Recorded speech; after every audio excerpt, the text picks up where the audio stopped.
శివుని తీసుకోవాలంటే అని చెప్పినప్పటికీ నువ్వు ఎంతో భక్తిగా శివుణ్ణి స్వీకరించావు, అందుకని నిన్ను మెప్పించి నువ్వు తీసుకోవాలి తప్ప ఇంకో మార్గం లేదు అని చెప్పి వెంటనే ఆ పరమేశ్వరుని విడిచిపెట్టు అని చెప్పి అనేసరికి నేను ఎలాగా ఇవ్వలేను, మీరే తీసుకోండి అని చెప్పాడు.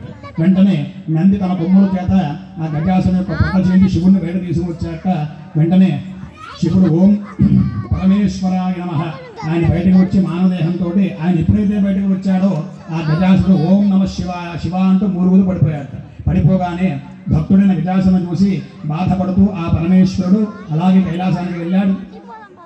కైలాసానికి వస్తున్నానని వార్త తెలిసిగానే ఆ పార్వతీదేవి అభ్యంగన స్నానం, మనకి పెళ్లి ముందు చేస్తారు మంగళ స్నానం అని, అటువంటి అభ్యంగన స్నానం ఒంటి నిండా నిలువ పెట్టుకుని మిగిలిన పిండితోటి చిన్న బొమ్మను చేసి ఆవిడకు ఒక వరం ఉంది, దూర్వాస మహర్షి యొక్క వరం.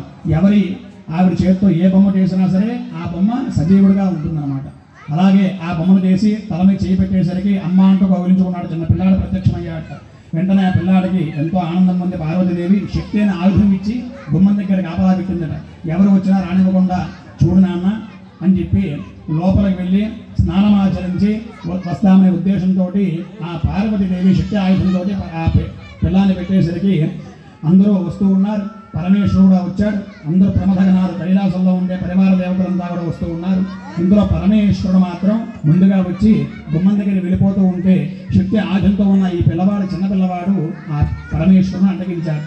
నువ్వు ఎవరైనా సరే ఎవరైనా వీల్లేదు, మా అమ్మ ఎవరిని కూడా రానివ్వద్దని చెప్పింది అని చెప్పేసరికి నేను కైలాసానికి అధిపతిని, పార్వతి భర్తనని అనేక విధాలుగా చెప్పాడు. ఎన్ని విధాలుగా చెప్పినా సరే ఎవరిని కూడా రానివద్దు, నేను పుట్టినప్పుడు ఇక్కడ ఎవరు లేరు, ఇప్పుడు ఎవరు ఉండకూడదు అని చెప్పి ఆ బాలుడు చెప్పేసరికి వెంటనే ఆ పరమేశ్వరుడు ఇద్దరి మధ్య కూడా గొడవ పెరిగి వాళ్ళ ప్రతివాదాలు కూడా పెరిగి తన యొక్క త్రిశూలం చేత శక్తి ఆయుధాన్ని ఓడించి ఆ త్రిశూలం చేత ఆ పిల్లాన్ని కొట్టగా వెంటనే అది తలగద ముందుగా పెంచుకుంటూ ఉన్నది. కొంతకాలానికి పార్వతీ పరమేశ్వరులకు